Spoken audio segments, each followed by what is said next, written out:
Welcome to Questions We're Afraid to Ask. Hello, everyone. Welcome back. We're here with Nancy Franklin, a retired professor from Stony Brook University. And we're going to talk about eyewitness testimony. And we're pleased to have you on. And thank you so much for joining us today. Yeah, happy Would to you be mind here. giving us just a brief bio and how you got here? Sure. I'm actually a California kid, and I've been in New York since 1989, 35 years now. Before I moved to New York, the farthest east I'd ever lived was Santa Barbara. That's a jump. It is a jump. Now I know what winter is like. So I was a psychology major at UC Santa Barbara. I got my PhD at Stanford, and I've been at Stony Brook as my first job as a faculty member since 1989. Still have some ties to the university, but my specialty all along the way was memory, human memory, which can be rather dull in the lab. You know, how many fruits from this list can you remember? But it also, since the 70s and then growing ever since, has involved the kinds of errors that eyewitnesses can make. And so I was well aware of that research. And then in 2007, there was sort of a sea change in New York, where I am now. The Court of Appeals overturned a conviction. And as part of that decision, there was a precedent where now defense attorneys had to be allowed by courts to bring in eyewitness identification and memory experts if the defendant wanted to have that testimony. So, for example, if the only evidence against a defendant is an eyewitness ID, before 2007, the judges had discretion about whether to allow that. And this decision, the Legrand decision, made it mandatory for courts to allow it. And I got a call from a former student at Stony Brook who was now a defense attorney asking me if I knew anyone who could serve that role. And I thought, I could do that. And I learned along the way, years later, that the murder associated with that case, that appellate case, actually happened outside my window. Oh, wow. Years and years before in New York City. Yeah, it was sort of a mind-blowing coincidence. So 2007, I started doing this. It's a very different environment from academia, which is very collegial and cooperative. And so I've learned sort of by the seat of my pants, being an expert, how to communicate inside that world. So okay. I'll stop there. That's sort of the. Well, thank you for that. That helps give us some perspective. And I've been able to watch some of the lectures and stuff that you've had online, or some of the talks that you've given online. And I was just fascinated by it, especially with the concept of false confession, which I hope we can touch on here in a little bit. Sure. But what the other part of this is, Daniel and I talk a lot about perception and our perception of reality, and that ties into memory. And we have a question we like to ask everybody. Daniel, it's your question, so I'll let you dive into this. So Nancy and I talked a little bit about this on chat, about the idea of aphantasia, and I know that's not your field as much, but I did want to call out something that was in your lecture. You gave the penny example, and you went, "Is a penny, is the face right or left?" And I went, "Oh, I know this." And then you put up the picture of all the different pennies and sort of pick it up from a lineup, and I went, "Well, it's that one." And then I had to sort of stop myself and go, oh, well, I collected pennies as a kid. I have a way more advanced knowledge of what a penny should look like than someone else should. And so, of course, I could pick it out.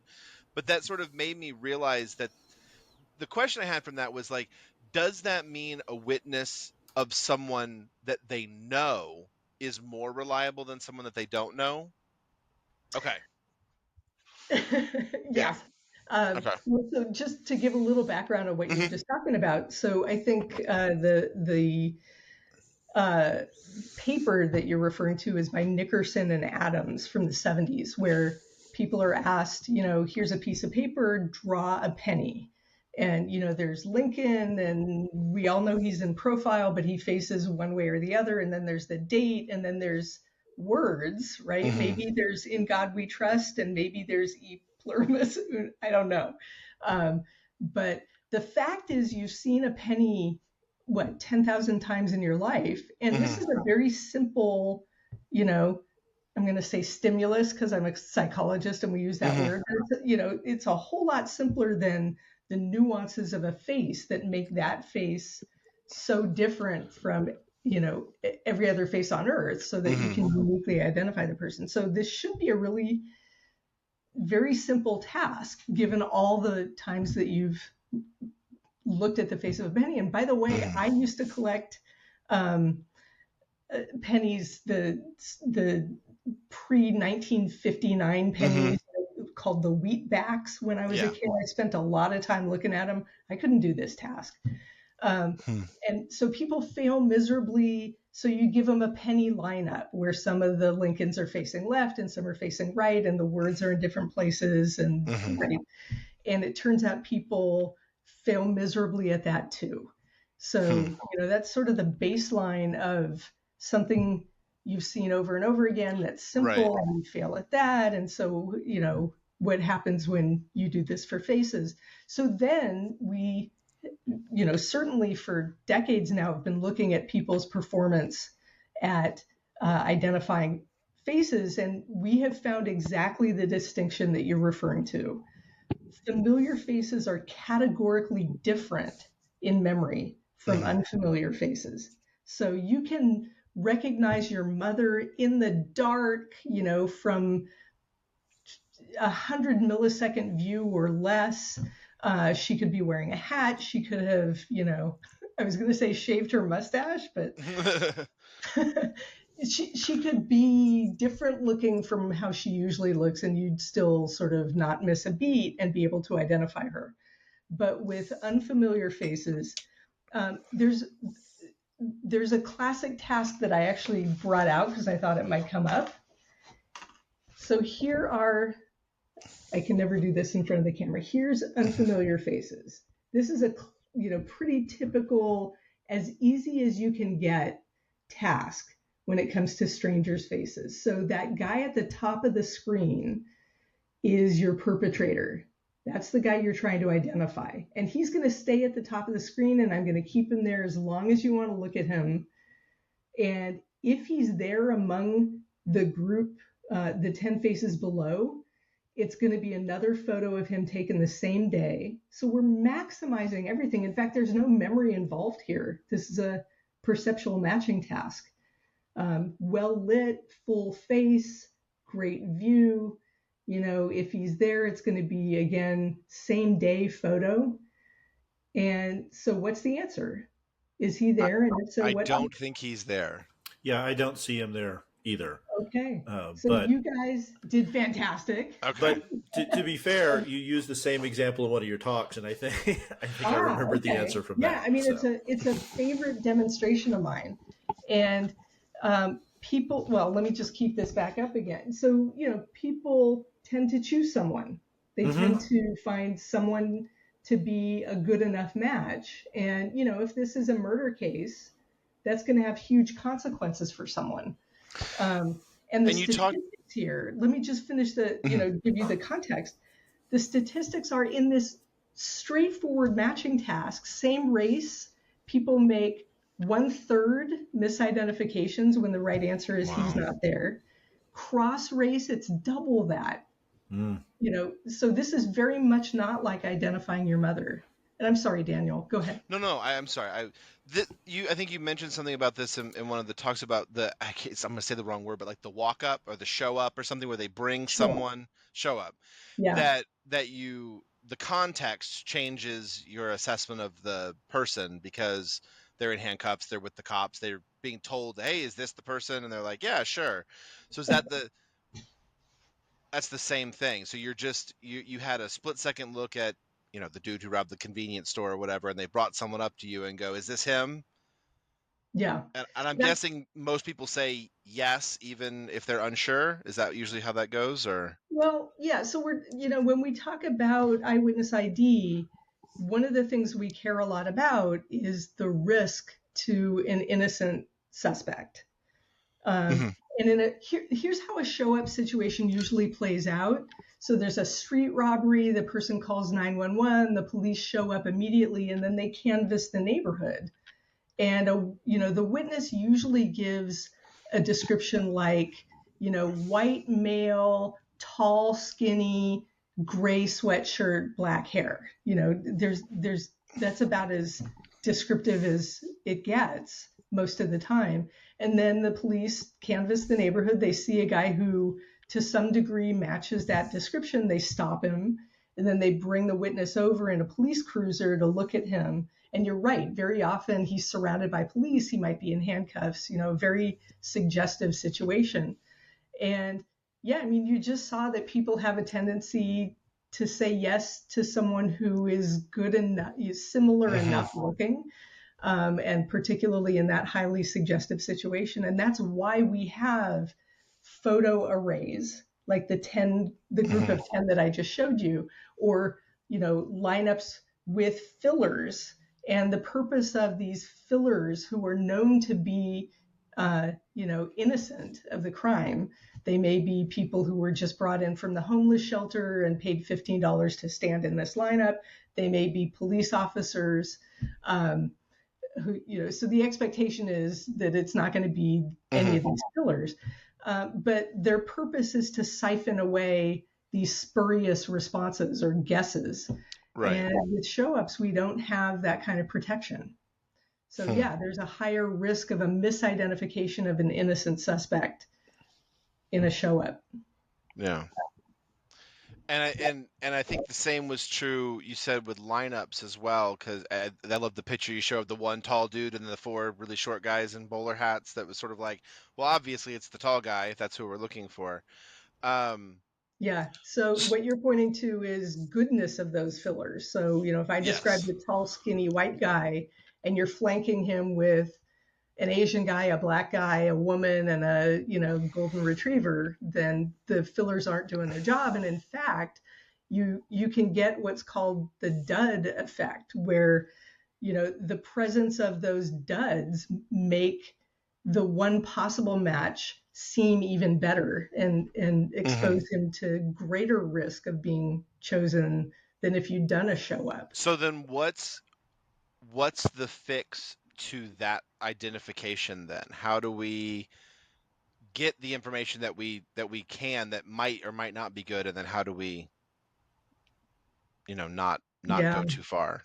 Yeah, so you're asking the question that's driven the research for decades now. And we know a lot. So we know sort of the best way to interview witnesses and conduct eyewitness ID tasks because of all the research that shows the huge number of pitfalls that can lead people to make misidentifications. It's very easy to create misidentifications, unfortunately, because people are so poor at this, but so ready to choose. So first thing you do is think of this like any other kind of evidence. You want to be sure you don't contaminate it. You do the equivalent of bagging. You can easily bag a fingerprint. It's harder to bag memory, but we've been thinking in this field about as close as we can get to that. So best thing to do is immediately interview the witness, get as thorough of a description as you can from them before forgetting sets in any significant way, before they're exposed to post-event contamination by co-witnesses or by police who have a suspect in mind who might ask a leading question before certainly the witness gets given an ID procedure where they're exposed to people's faces, because those faces are going to influence memory. So when I'm reviewing a case, what I look at as sort of the most important piece of evidence is that initial description. So I care a lot about the 911 call. I care a lot about the handwritten notes from the responding officer at the scene. And then that initial interview, once the witness goes into the precinct and talks to detectives in a more lengthy interview. And I'm looking for the details that the witness gives, because if they later identify someone who is contraindicated by that description, that makes the witness unreliable by definition. And what we know is that their initial memory is the more reliable one, the initial memory being the description. I also look for evolution of the description over time. So very often, once a witness is exposed to the police suspect, details of that suspect start creeping in to the description that hadn't been there before.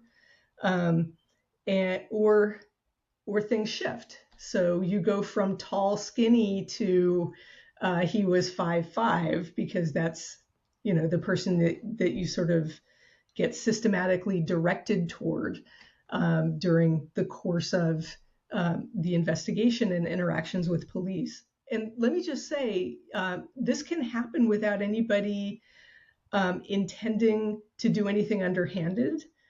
Memory is so easy to contaminate, and social cues can be so subtle where people don't realize they're giving off cues. So let me give you an example of that. One thing that we recommend really strongly, and this reminds me, Daniel, you asked me how to conduct ID procedures appropriately, and I haven't really gotten there yet. But let me say one thing, which is you want to have the person administering an ID procedure be what's called blind to who the suspect is. And you may know that term from medical research, where we're looking to see whether this new drug is better than the current standard of care. And so we do the double-blind medical trials where the person giving the medication doesn't know what condition the patient is in, because you can, in very subtle ways, influence the outcome, through placebo effects or something. So best to take that possibility out of the mix by having the person not be aware of, in the case of the detective, be aware of who the suspect is. And we see so many ways that a non-blind detective who's administering the lineup could, without knowing it, influence the witness. So for example, the witness is looking at, you put down a bunch of photos on the table, you're the detective, and you see the witness have their attention drawn toward your suspect, and you lean back in your seat. Or they say, number one looks like he might be, and you say, great, circle and sign the picture. Or you see the person considering a photo and you look expectantly at them. Or on the other hand, if they're considering someone who's not the suspect, you could wind up saying something like, take your time, sort of subtly guiding them away. So those are a handful of examples of what's been found that people do. And not only does the detective not necessarily recognize that they're doing anything like this, but the witness typically doesn't have insight about how they're being impacted. And so you can have witnesses very easily wind up selecting the police suspect and having very high confidence through these sorts of subtle influences. So go ahead. This sort of sounds like mirroring, where you're unaware of how you're sitting like the person across from you. And so is that sort of the same thing? It's all this non-spoken, non-verbal sort of communication that you're not even realize you're picking up on? Yeah, I mean, Okay. I wouldn't make, say that this is comparable to sitting in the same position as someone Okay. else.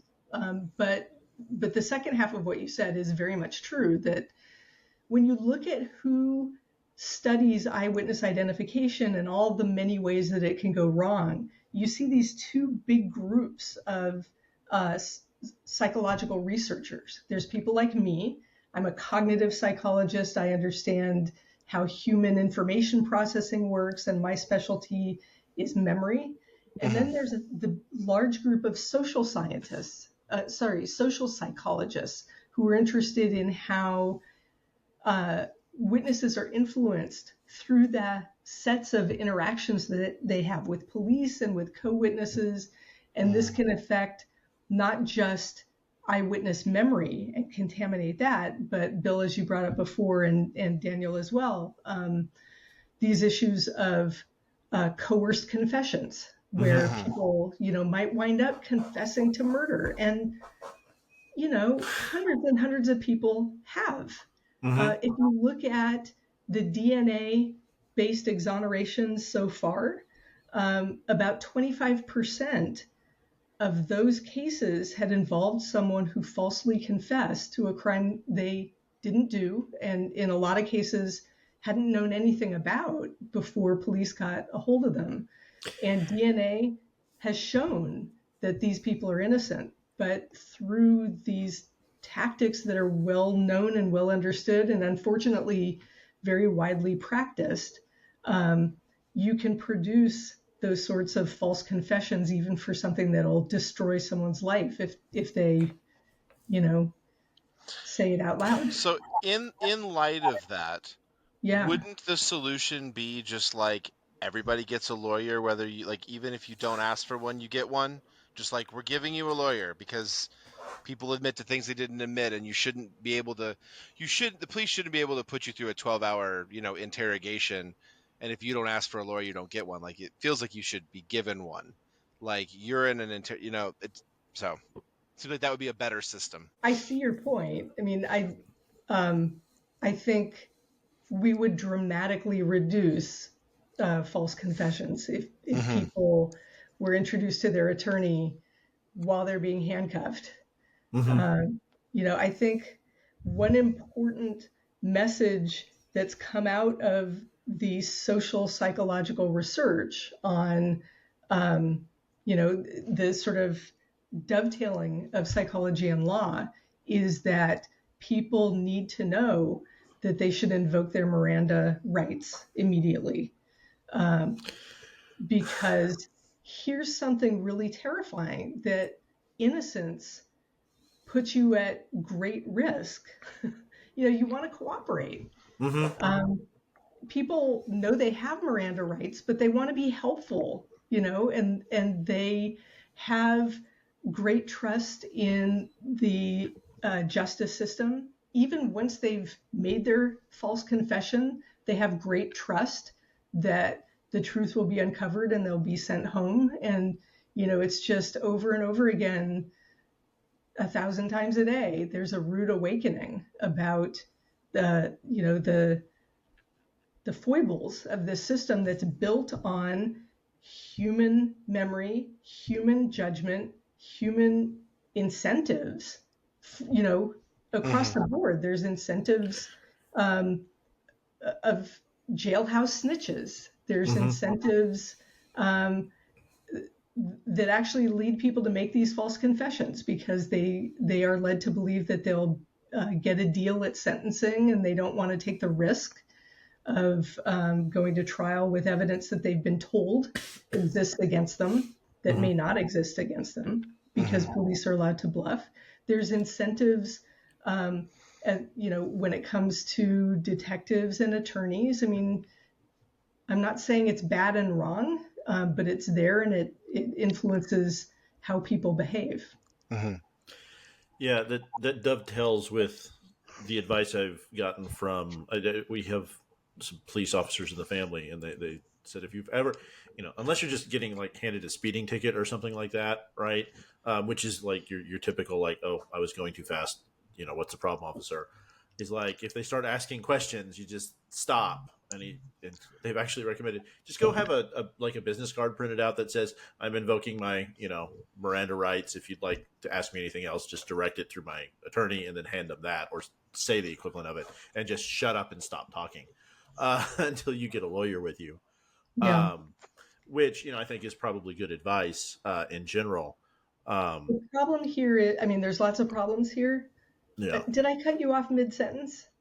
No, go ahead. Okay. People don't always recognize that they can do that. They very often, when they're not in custody, believe that they are and that they're not free to leave. It's very, very intimidating. The situation is sort of designed to make people feel hopeless and not recognize the power and rights that they have. And the people who are at greatest risk of falling prey to all of this are people who are, of low intelligence, or who are addicted to substances, and they're withdrawing from those substances while they're being interrogated. Minors, people who don't speak fluent English, people with mental illness. And so, much as we'd like to hope that people know to invoke their Miranda rights, the average person may not think of that. And the people who are really most vulnerable are highly unlikely to think of that. It's something I've always been worried about with my oldest, because he's on the spectrum. He's extremely high functioning, but he's on the spectrum. He thinks everybody is out to do the best thing, and just wants to help and just tell the truth, and doesn't think anything bad's going to happen, and nothing has with him. But it's one of the reasons that we've sat down and had these conversations even before we knew you were going to be on, because I've always been worried he might talk himself into something and not understand what's going on. Yeah. So it's something I've thought about at length. It also helps that, I've known lots of police officers throughout my life. My dad was very good friends with them because he worked with them for a long time. And again, we've got police officers and law enforcement in the family. So it's these kind of conversations have come up because, I've asked how do you ID these people? And when's the best, when do you find information out? And the one thing that I thought was good that came out of it and hopeful is kind of the main thought that they had said is, well, the first thing I like to do is hit record when somebody's seen something and just tell me what you saw and not interrupt them, and just kind of get that initial, like you were talking, that initial, just lay it all out dump. There. Yeah, the data dump. Thank you. It's Monday. My brain's not working. The data dump of what all is going on. And asking it the way that you just articulated. Ask all questions. If you're a police officer or a 911 operator and you're interviewing a witness, ask open-ended questions. What did you see? What did the guy look like? Not, did he have a beard? Don't ask leading questions. Yeah, right. It's amazing how easily you can plant a detail in someone's memory just by asking. The classic first study on eyewitness memory was in the 70s, and Beth Loftus showed people a car driving, passing a stop sign.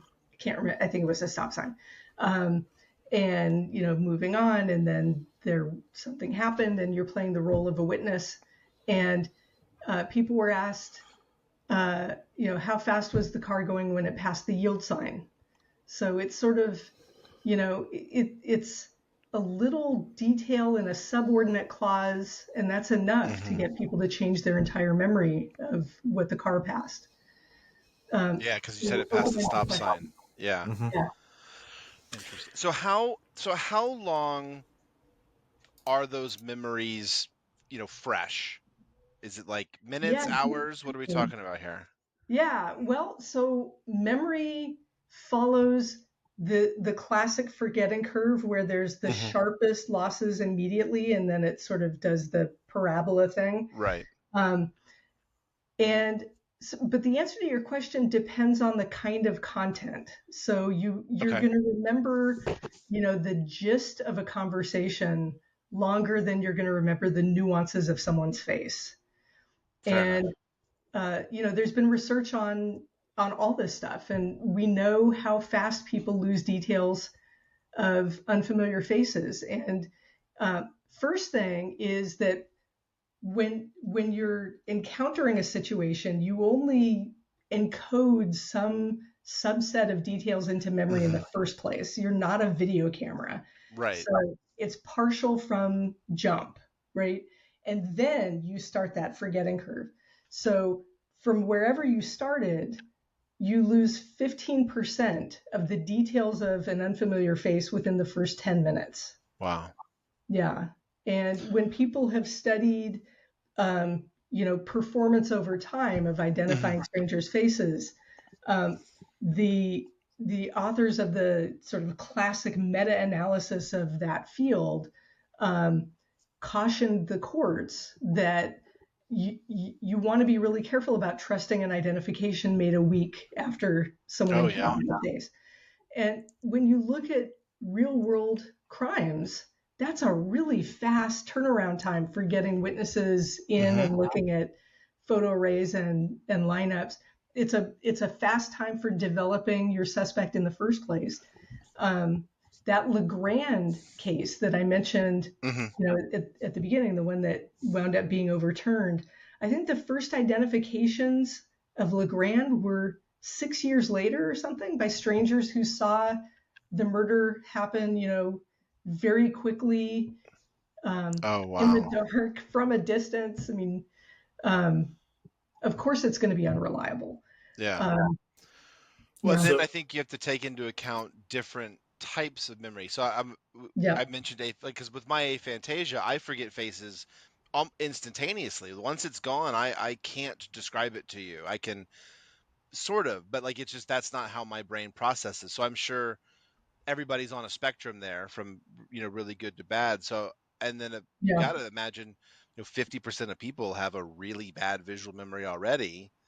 To then try to remember what someone's face looks like 20 minutes after you saw it for 5 seconds is, almost impossible.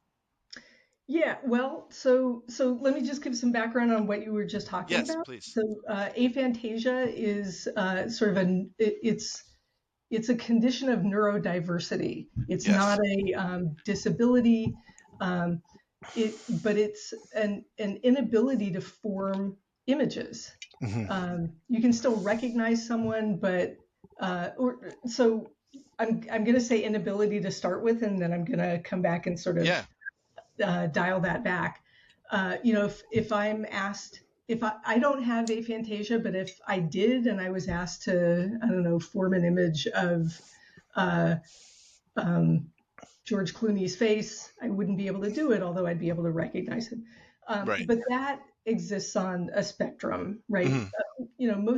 Most kinds of abilities exist on a spectrum. So for some people who have aphantasia, if they put in effort, they can form an image, but it doesn't come easily like it does for someone like me. Or if they have their eyes open but not closed, or there's different versions of this. But yes, certainly someone with aphantasia would be challenged as an eyewitness who's asked to make an identification. Yeah. You might find yourself more likely to decline to pick someone, which of course is and should be always an option in an ID situation. Yeah.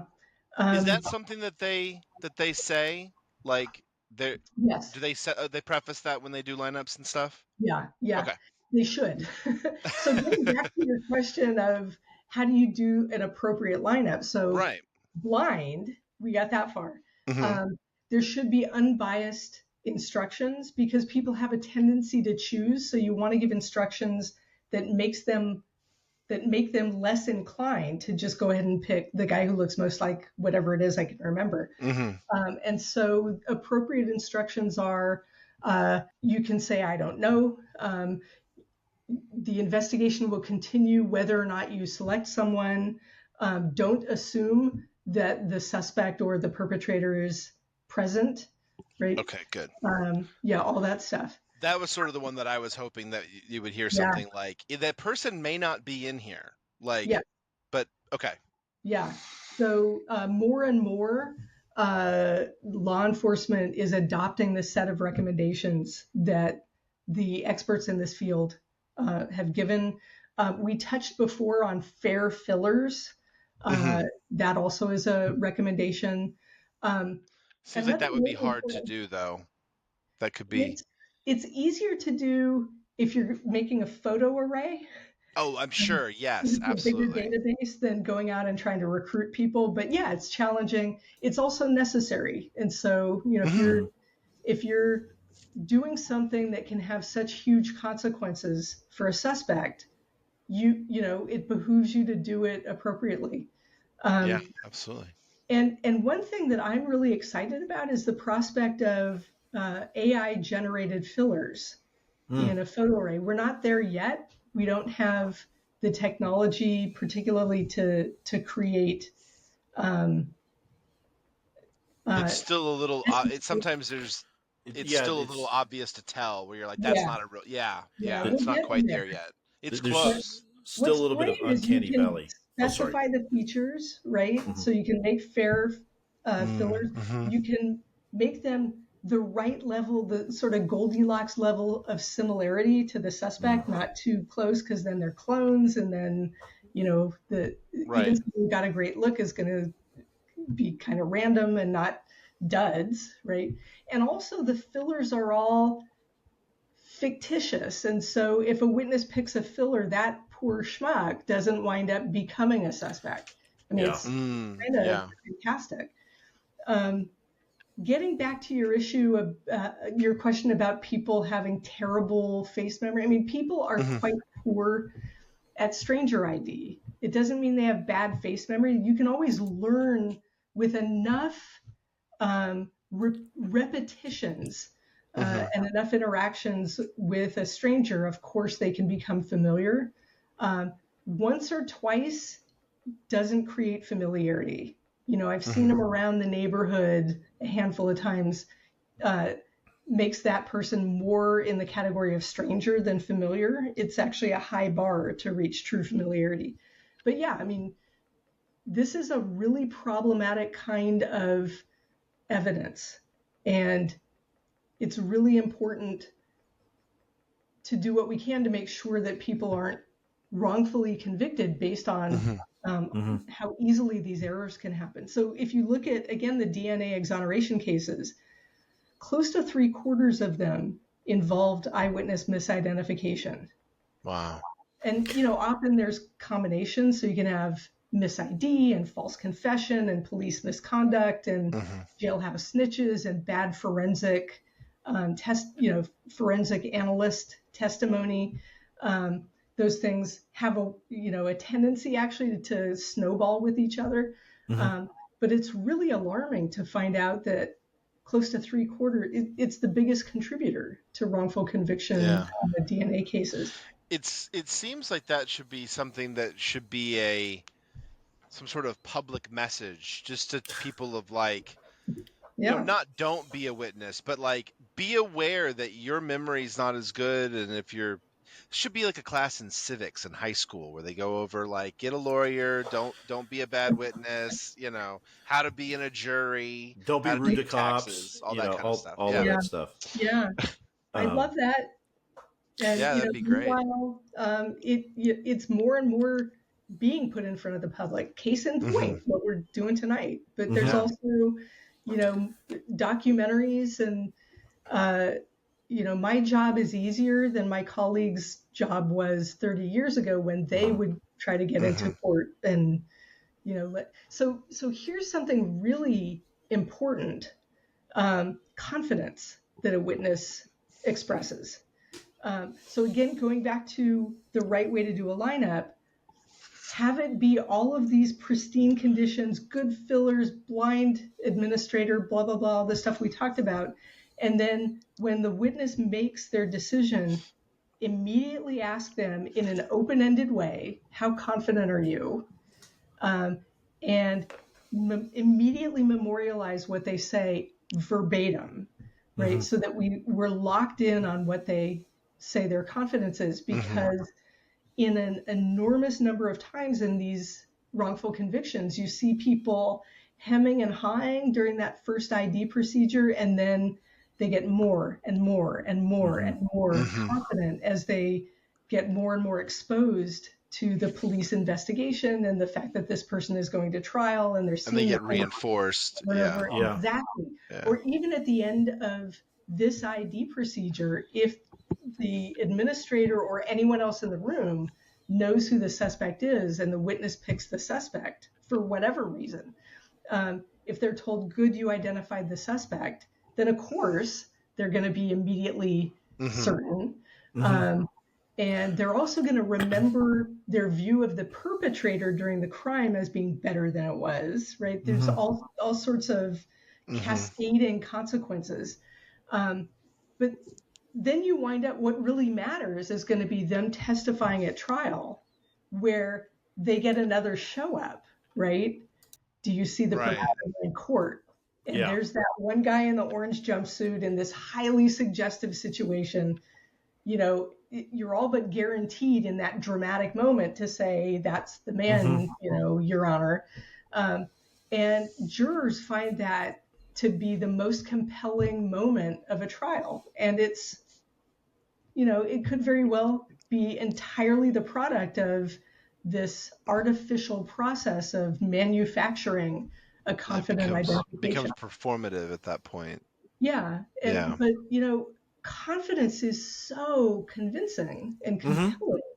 And, you know, one of the most important things that we've found in the research in this field is the fact that confidence in the world of real criminal law and you know, and real eyewitnesses going through this process, confidence is a very poor predictor of accuracy. So that's something, if I could have the public know one thing, it's that.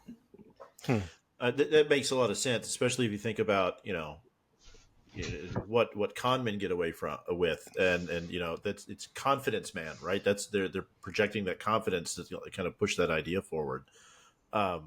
I'd like to talk a little bit about the false confession thing, because it was just fascinating. And I wanted to ask you about a case that you may or may not be aware of. Have you ever heard of the yogurt shop murders that happened in Austin back in, what was it? It was 1991. It was a famous trial and case here in Texas. Is that something you're familiar with? It might come to sound familiar as you talk about it. So go ahead and talk about it. There was a yogurt shop where there were several girls from 13 to 17 who were there, and it was like they were killed. They thought they knew who figured it out, or they thought they knew who did it. They thought it was a serial killer who had been in the area. It ended up not being them. But in doing some digging into this, the thing that made this jump out to me, they had over 50 people show up and or were brought in and confessed the first day as they were digging into it. Some of these were just like walk-ins and confessions. And part of what made this famous is it was one of the first ones, because at least one of the persons who was convicted, there were 4 people tried, 2 people were convicted, 1 was sentenced to death row, 1 was sentenced to life. And in 2006, the case got overturned, which was a huge thing here locally in Austin, that they had, and it was overturned on like technical grounds, not not a lot of, well, we know you didn't do it. But the people who were convicted went and insisted when they got released in 2009 on DNA tests, because there was DNA found, but the DNA was really rough back in the 90s. And when they tested it, it's like it didn't match anybody who had been involved with the case and tried or convicted, right? And it's now listed as an unsolved case here in Texas, specifically in Austin. But what really blew me away, and some of the stuff as I dug into it, part of the reason they were granted the appeal and all of that happened was like all the notes about and the tapes and everything of the interrogations just went away, and nobody knows what they were asked. Nobody knows what they were prompted. And the guys kind of confessed to it. And then they were like, no, it wasn't fair. We got bad advice. And a lot of the things that I've heard you talk about. So it's kind of like a microcosm of the things that you've talked about. We still don't know who all did it. One of the people ended up being killed by the police in a separate altercation. You know, the guy pulled a knife and went after the cops. That was a like straight up. It was caught on body cam footage. There was no question there. And nobody disputes that these were not nice guys who ended up getting arrested. But it's just, you know, it's an interesting case if you've never looked at it. It's called the Yogurt Shop Murders. Yeah, no, it's not familiar to me. But it touches on a lot of what you've talked about, especially like the interrogation. There's no record of what was said to him. Yeah, and that was okay. I wanted to jump on. So, you know, it hasn't always been the case that interrogations are videotaped. Mm-hmm. Now it's a very strong recommendation by the scientific community, and that recommendation has been largely adopted, where the entirety of an interrogation is recorded, and in part that's to protect, you know, you may wind up making a false confession, but you have the right to retract that confession and insist on a trial. And, you know, now you have a clear record of the interaction that led to that false confession that the jurors can hear. So they can look for coercion. They can look for you changing your story over time. They can look for you adopting details about the crime that came clearly from questions that the detective had asked you. I mean, all these things are just so important to being able to evaluate a confession if you're a juror. So it disappearing is problematic. A couple of things just to react to about this case, the way you described it. The first thing is people coming forward to confess is not the norm. There are sometimes attention seekers. I remember, you know, famously the Jean-Benet Ramsey case. You know, it had at least one person come forward who insisted on having done it. You know, it brings you notoriety, or if you know, some people who have mental illness might genuinely have a delusion that they were involved. There may be different reasons for it. Typically, someone gets, you know, straightforwardly coerced. They know they didn't do it. In order to get out of the horrific circumstances of being trapped in a cold room, not being able to go to the bathroom, and feeling isolated from everyone they know, and again, maybe going through withdrawal at the same time and stressing out, you know, people might just be willing to sign whatever, again, with the expectation that this will all get ironed out later, but never believing that they did it. No. And then there's another group, a much smaller group of people who internalize the confession. You know, I must have done it. They have evidence. And again, that evidence that the suspect is presented with might be completely false, but the suspect may believe the police officer. I was going to say, to be fair for this, most of the people didn't come forward. There were a couple that did, but out of and one of which was later a convicted serial killer that was a no doubt, you know, and I think that's probably one of the thrill seeker type ones, but still the fact that 50 people confessed. Yeah. Like 50 separate confessions. It just blows me away. And all of which were ruled out. None of those confessions were the people who got taken to trial. You know, it was just like that. To me, that's just wild. Yeah. Yeah. So thankfully, that doesn't happen much. Yeah. So we sort of now talked about it in two different ways. You talked about Yeah. internalizing the confession, and we also were talking about how witnesses can take on more than what is that? What's that mechanism? Like, what's happening there? How is our memory? How are we changing it? Like, what's Yeah. yeah. Memory begs to be changed. It's designed to be changed, right? So the world changes. You don't want to have a memory that insistently keeps bringing you back to the same fruit tree that doesn't exist anymore. You'll starve to death, right?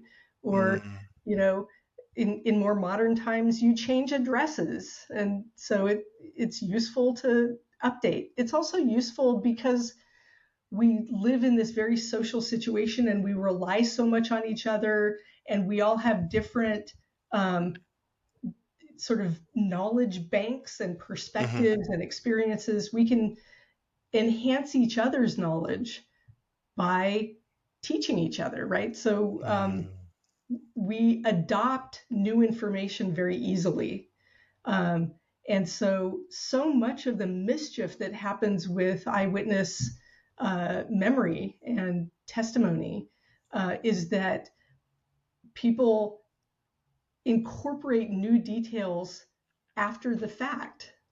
So that's post-event, information. It could be post-event misinformation, and you adopt it just as easily. And the problem is, remember, you're not a video camera. You started with a partial memory. It's decaying rapidly. You got lots of holes in there. And if you sort of check in with yourself, you recognize that usually when you're trying to remember something, you don't experience it being full of holes. You're very adept at filling in.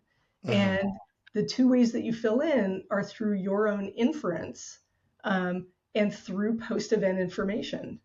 And so this very sponge-like memory that doesn't tag every detail with where it came from and when it got put in there just sort of feels like a very detailed, vivid memory to you. It gets more vivid over time as you rehearse it and incorporate more information. And so very often you get witnesses who speak of their memory at trial years later as if it has sort of swum into view more clearly and in greater detail than right after the incident happened, which is definitely not how memory works. Right. But it's how it feels.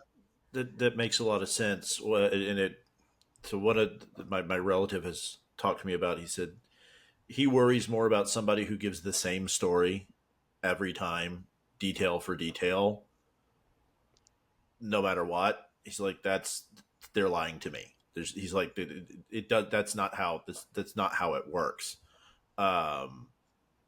He's looking for people to make at least little mistakes when he asks questions. So and to be fair, that he's not dealing with a lot of high stress stuff. He's a relatively small town officer, so it's usually like, okay, so who let what dog out, and those kind of things, or who ran through the one stoplight in the town, type of questions. So now we're entering another domain of deception detection. Okay. Right? And so let's go back to the conversation about interrogations. The situation that leads to false confession. How all this plays out is that, a detective might go, or an officer might go and round up a bunch of people who are standing around in the vicinity of the crime. And you don't know who is going to be your most likely perp among that group. And so you might bring several people in, separate them, and start interviewing them. And that initial interview, your goal might be to decide, is this person lying to me? Do we want to make them a suspect? So that's the first step of the deception detection phase. And there's a lot of research on this. People are awful at this. We think we're good at it.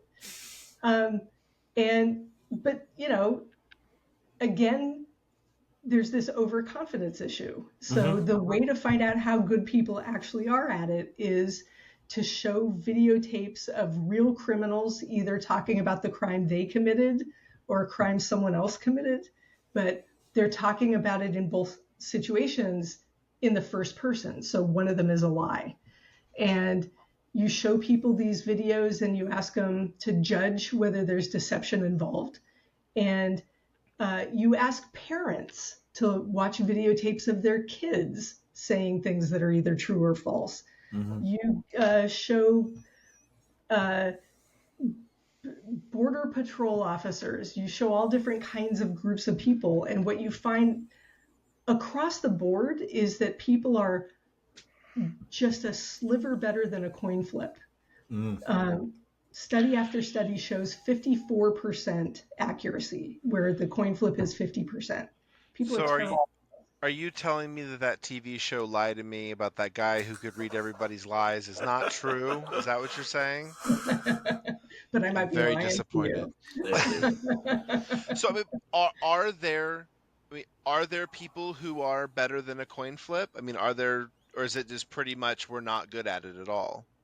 Yeah, I mean, you get individual differences with all sorts of skills. Right. Mm-hmm. You also get super recognizers in the eyewitness identification domain, and it can be really useful to identify these people who have these particular skills and bring them into this kind of situation. Detectives, your average detective, even your average senior detective who's done this 1,000 times is going to be at about 54% accuracy, but they're going to be off the charts confident. And I'm not just intuiting this. This is what we find with the research. But there are ways of detecting deception. It's just not the usual things that people rely on. So fidgeting or avoiding eye contact or too much eye contact or pointing your feet toward the door. There's all sorts of these sort of folklorish cues. Or crying. People in an interrogation room might cry. I might cry. My wife would cry. Yeah, she would. It would just be too stressful for her. Yeah. Yeah. These behavioral cues that trainings of police detectives and other law enforcement officers and even high school administrators undergo to learn how to detect deception. Those systems don't lead to reliable deception detection, but asking people to tell the story of what happened backwards, starting from the last thing that happened and moving backwards, or doing other sorts of tasks that allow you to evaluate the language used can be more reliable for detecting deception. But the fact what do you mean by that? Yeah, well, so let's get back to what Bill was talking about before. Okay. And you saw me sort of not quite buying into the. So, if you're looking for reliability in a witness or a suspect in their story, you're looking for consistency.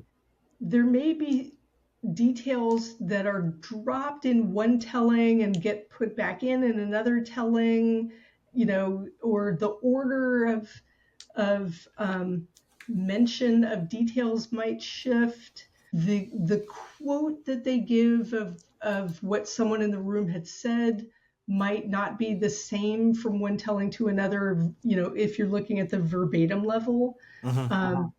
But consistency is not going to be a sign that people are lying. On the other hand, it may be, Bill, what the person was telling you is if it sounds like they are reciting a script. Yeah, I think that's more what they were trying to get at. Like, he looks for, when everybody is telling exactly the same thing, like they read it off of a piece of paper. Okay. Yeah. But no, go ahead. Sorry. Yeah. So if it's apparent that they're not generating, the story of what happened, and instead they're relying on something that's very rigid and scripted, then there's something problematic there.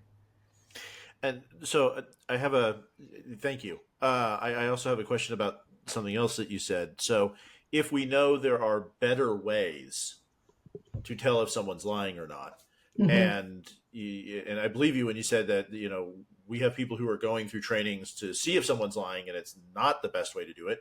Why are we still doing those trainings? Why haven't we adjusted to it? Because one of the questions Daniel and I always ask is like, if we've got new science that shows us new Yeah. stuff, why aren't we doing the new science and telling people the new stuff, right?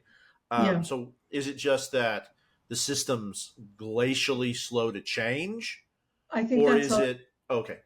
that's a Um, large part of it. okay. Yeah, there's a lot of inertia. There's a lot of tradition. There's also, I won't name the company, but there is a company that's been around for decades that's responsible for much of the training of officers, and it has a lot of respect in the law enforcement world, in part because it's so good at producing confessions. From a law enforcement point of view, that might be fantastic. From the point of view of a researcher who understands that a lot of those confessions that are produced are coerced and false, that's not a good thing. I wanted to say one more thing about that, and it's gone. See, memory. Well, yeah. Well, I think, a lot of what I've heard from the people that I've talked to and from your stuff is, and I think people don't realize this, is like the goal of the justice system is not necessarily to find the right person and put them in prison. It's to close a case. If you can get a confession, best way Yeah. to do it. And it's off the books. Yeah. We've got a person, thing happened.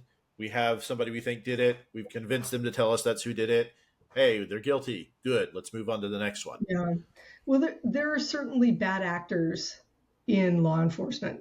I think the vast majority of law enforcement officers have these two prongs going on, right? There's the very strong commitment to doing the right thing, getting the actual perpetrator, giving justice to the victim. There's also the incentivization, right? Closing the case, that leads to promotions and good things happening. That's there too. And on the justice side, when you convict the wrong person, that's two mistakes, right? That's a wrongful conviction, and it's also failing to identify and incarcerate the actual perpetrator. So you're leaving that person out there to offend again. I don't think anyone wants that. I did think of the thing that I wanted to say before, which is something else that's recommended and is being adopted more and more in interrogation situations is sort of the manner of interaction. So, what leads to coercion? It's a lot of threat, terrorizing the person, making them want to do anything to escape the current situation, but also making them think that the best they can do for themselves is to, come clean, and then get mercy from the courts. And then there's something called minimization that's used to help pave the way for them to do that, right? Making it okay to confess, right? It was probably just a moment of, being out of your mind that led you to stab the person, or, anybody else would have done that, or maybe you were with a bunch of bad people and you just got caught up, whatever it might be. What we know is more protective and is more likely to lead to more diagnosticity of confessions is creating rapport, in the same way that you create rapport with an eyewitness. You sit down, you make them feel comfortable, you take the time to have a conversation with them that's not confrontational. That reduces false confessions, which is a great thing. I'd love to see more of that. There was something else that you talked about or you mentioned in one of your talks, I thought was very important, especially now that we're getting more people's like whole interrogation recorded. And I remember you mentioned that a lot of times all we see is that confession at the end, like the last 2 minutes, and we miss the 12 hours plus of people going from I didn't do this to that locked down, wear down, exhausted time to like can I please just leave the room, right? I'll say whatever I want to just leave the room. Yeah. And here's how I did it with all of the details now matching what the police know about the crime scene, where from the beginning you were guessing. I stabbed her? No. I shot her? No. I strangled her? Yes. Yeah. Okay, I strangled her. All right. That last, and not only are you very clearly giving lots of detail that is sort of bone chilling because the public often doesn't know all those details, but you know it because you've been with that detective for the past 12 hours. But as you just mentioned, you're exhausted. So you're not showing remorse or disgust at what you did or, any sort of discomfort. You just are reciting with this very flat affect this horrible crime that you now are saying you did. And I think also probably because you still sort of maybe don't believe it yourself. Like, I'm just going to read this thing and be done with it. And there's just no, it's not good. Yeah. Yeah, record them all. That seems like a really easy way to take care of some of that. It also makes everybody culpable for what you say and do in that space to convince somebody to admit to something. The other half of that is like record them all, and then if you take someone to trial, you have to play the 12.5-hour video. You don't get to just play it in snippets, right? And cherry pick what goes in. Or the defense attorney can. Something. They have to get access to it so they can context. For me, so much stuff is context, and in my personal life, I've had to deal with someone whose memory is very fluid, and that's the extent of what I will, because there's mental health stuff and privacy reasons. I'm not going to get into any of the details. So I've seen someone recount stories of stuff that just didn't happen. Like no one else agrees with it in any way, shape, or form. But in that person's mind, this is what has happened. And so for me, that's what really broke the idea of like, oh yeah, I've heard Eyewitness isn't true. I've heard Eyewitness isn't true. It wasn't until like I saw somebody who believed what they were saying. Yeah. To the point where they're like shown something and they're like, well, that's not what happened. It's like, but that's the video of what happened. That's not what really happened. That it really showed me that somebody can warp memory to that point. Sure. Yeah. And it's, you don't need to have any sort of mental illness to have this. And it's how memory works. And it's very easily produced. Yeah. And, now that we're talking about recording, we being the scientific community, strongly recommend recording the entirety of any eyewitness interview because, it's not typically a coercive situation. Sometimes it is.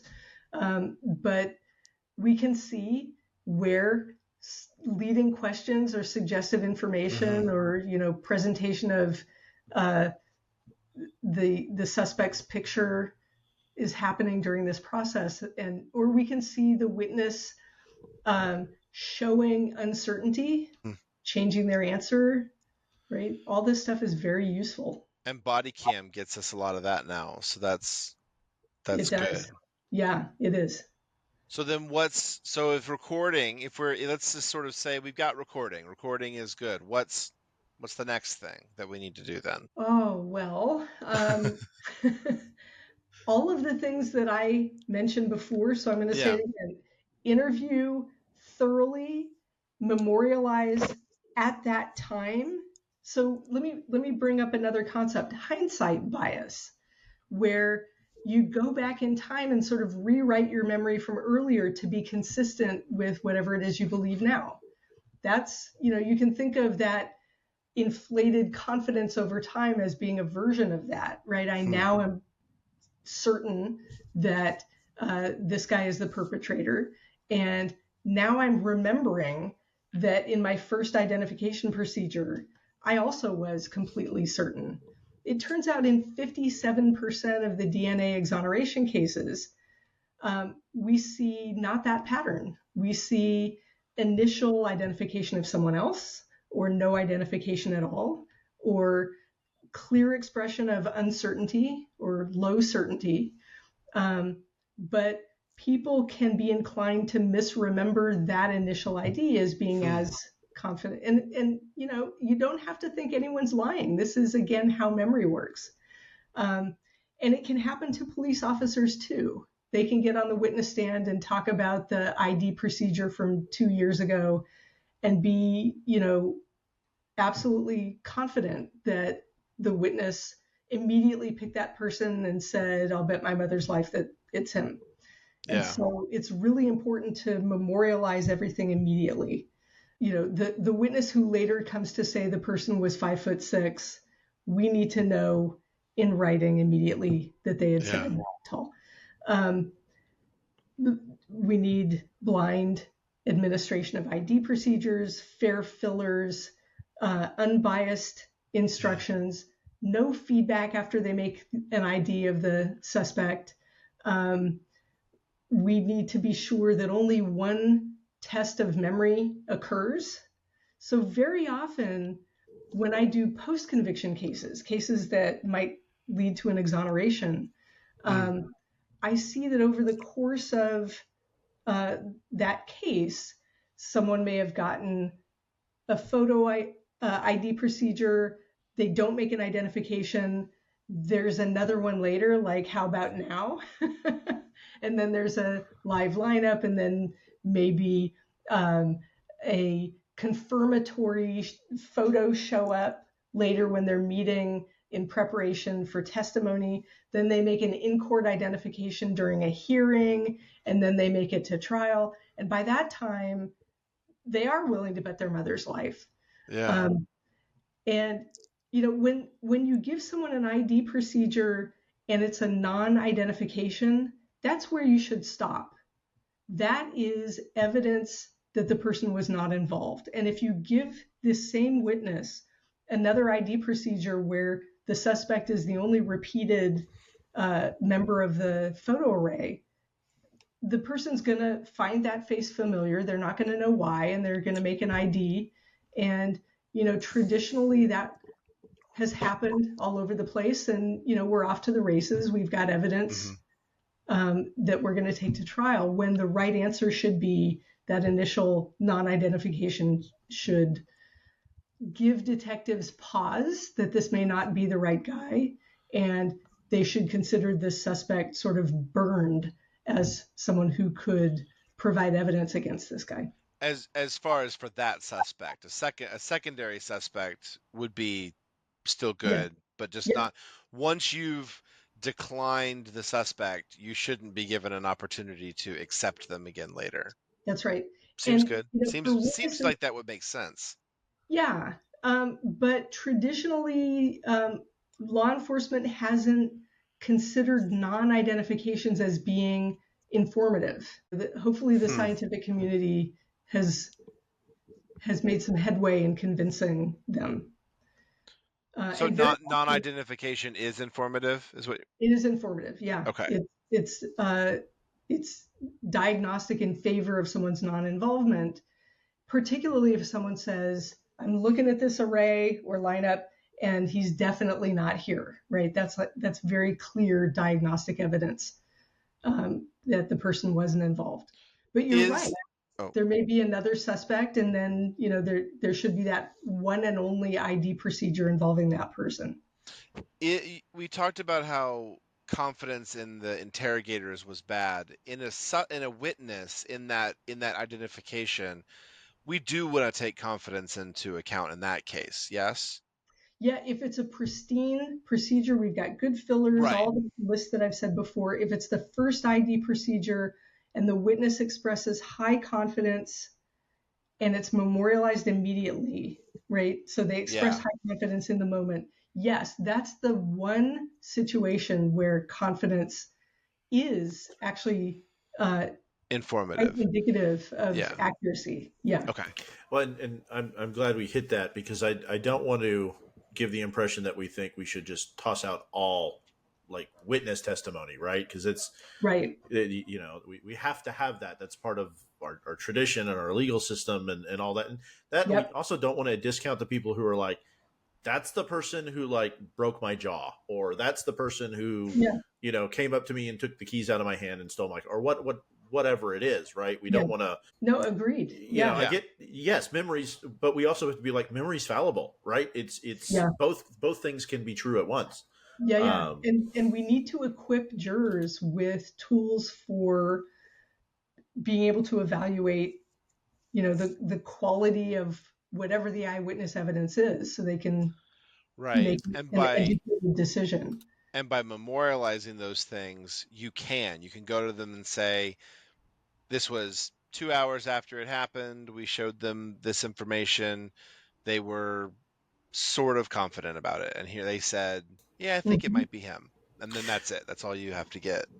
I think this goes beyond the subject we've been talking about. I also think we need to really focus on like quality jurors, and we should all do our civic duty, so that trial by jury is not that we're being judged by 12 people who couldn't get out of jury duty, right? So it's because I think that's like a lot of people don't want to do that. It's a disruption to your life to go in and do that. But I think in some ways we've lost the like, you've been asked to come in and make a intelligent, reasonable judgment, and that should be part of our civic duty. I think the way to think about it is, wouldn't you want someone who thinks like you do to be sitting on a jury for you? Yeah. Who would be sitting there going like, hey, I smell something weird here. Like, this doesn't make sense, Yeah. I also think of it in terms of, if you were on a jury, let's say it's a lawsuit, a malpractice lawsuit or something, you'd have your intuitions, but it would be very helpful to have a medical expert come in and, give you useful data that you can, use in evaluating the evidence that's given to you at trial. And, so jurors do have intuitions like a short opportunity to see someone's face isn't as good as a longer opportunity. But that's not enough, right? So Daniel, you brought up before, someone gets a 5-second view. There's research that can tell you what is the risk of a misidentification when you see a face for that short of an amount of time. And, what a juror might expect is if you only see a face for, let's say, 12 seconds, because I know the data for that. So, you only see a face for 12 seconds. As a juror, you might expect that witness would decline to make an ID in a lineup because they didn't get a very good view. But what actually happens, this is research by Memon and colleagues, is that after a 12-second view of a face, people were making 90% misidentifications. They do that thing that we talked about, with this example. They pick the guy who looks most like the guy, but they didn't get a good look at the guy. And as it turns out, they were given a lineup where the right answer is he's not there. So you pick anyone and you're making a false ID. 90% of people do that. That's really important for jurors to know, right? Because it speaks to general risk with eyewitness identification, and that can help inform the current case. Right. Something else that jurors get exactly wrong. So this idea of what stress does to memory. You get, this thought is the guy's holding a gun in my face. My whole life is flashing in front of me. And all of this, the video recorder in my head does get turned on during that moment. And I have his face seared into my brain. Yeah, Bill, you're right by doing that. You're paying attention to the barrel of the gun. You're not looking at the face. Yeah. I've been through not just the barrel of the gun, but you're thinking, how do I get out of here? Where are the other potential threats in the situation? Your cognitive processing goes to survival, not the particular shape of his face. And it turns out that you see a face under stress, you're going to have poor memory for his face. And jurors who think the exact opposite are dangerous because they're going to be inclined to believe this witness who had the gun in their face. Oh, that's awesome. It's an awesome point. I've been through a couple of stressful situations, not like criminal stuff, but I can remember very clearly a car wreck that was a really bad one on an icy bridge up in Pennsylvania. And what I remember from that is starting the slide, that there was a person in the road in front of me, which is why I started the slide. Couldn't tell you if it was a man, woman, if they were 8 foot tall or 4 foot tall, but it was like a black silhouette of a person, like trying to warn us from the ice, and spinning and getting out of the car. Right. But I know more stuff happened, in that type of situation. And a couple other like car type things where it's like, well, how did I end up here? I know stuff happened, but I can't tell you. I can tell you A and I can tell you E, but I can't tell you anything in between. Yeah. So and that's in like high stress. Oh my God, if I don't do something, I'm going to die type, situations. And if that's the case, if someone was coming after me and threatening me, it'd be even worse. Right. Yeah. So yeah, I think what I'm hearing from you is like better education to juries in general about like how this stuff works is, and that is something that the defense can do by putting someone on the stand and asking those sorts of questions. You said that's now allowed. In New York, yeah. Oh, in New York, okay. A one witness ID case with no corroborating evidence, judges are required to allow the defense to bring an expert. More and more courts all around the country are, leaning toward allowing eyewitness ID experts when they are requested. There's a bottleneck issue, though. There's so few of us. So there's always that issue. There are judicial instructions that might be read, but there's a whole set of problems with that. They're abstract. They're read at the end of the case, when the jury is being charged.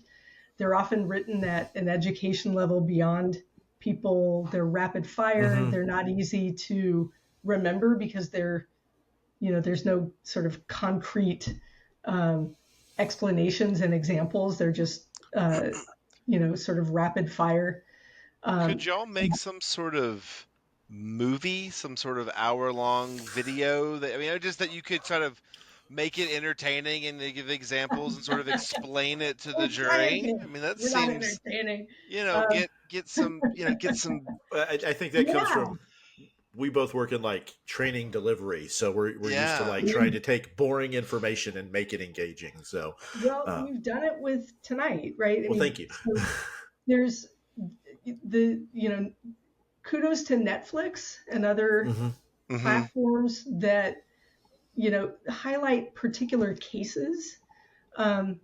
There is can I name another podcast on a podcast? Absolutely, yes, absolutely. Yes. We the more information, the better. Well, in fact, we'll link to it when we publish. So, founding board member of the Innocence Project, Jason Flom, has a podcast called Wrongful Conviction, where with every episode he takes an individual exoneree and tells the story of their case. And I think that's very compelling, right? So not doing it like a lecture, but doing it as stories of how these things occur.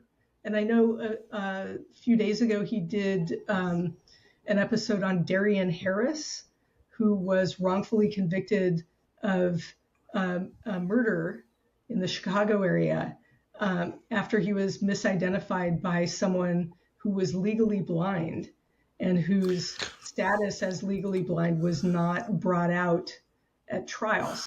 And stuff like that, sort of seeing the idiosyncrasies of various cases, all the ways that things can go wrong, is a really great way to, to understand these issues, right? Again, it's a system that relies completely on humans with all of our cognitive foibles and social complexities. So lots of different ways to tell those stories. Yeah, and we are a species that learns by story. We have been, so I think it's a great idea. Yeah. And I also wanted to thank you very much for joining us. I know we've kept thank you so much. Kept you late, but yeah, and you've given me a lot of stuff to think about. So we'd love to have you back on at some point and maybe dig into this. Yes, absolutely. More. I actually have more questions now than I did at the beginning, which is always great. But thank you very much for joining us. And my pleasure. Thanks for having me. Yeah, I look forward to talking to you again. Daniel, thanks for joining in. I know it was challenging today. I'll survive. Thank you so much.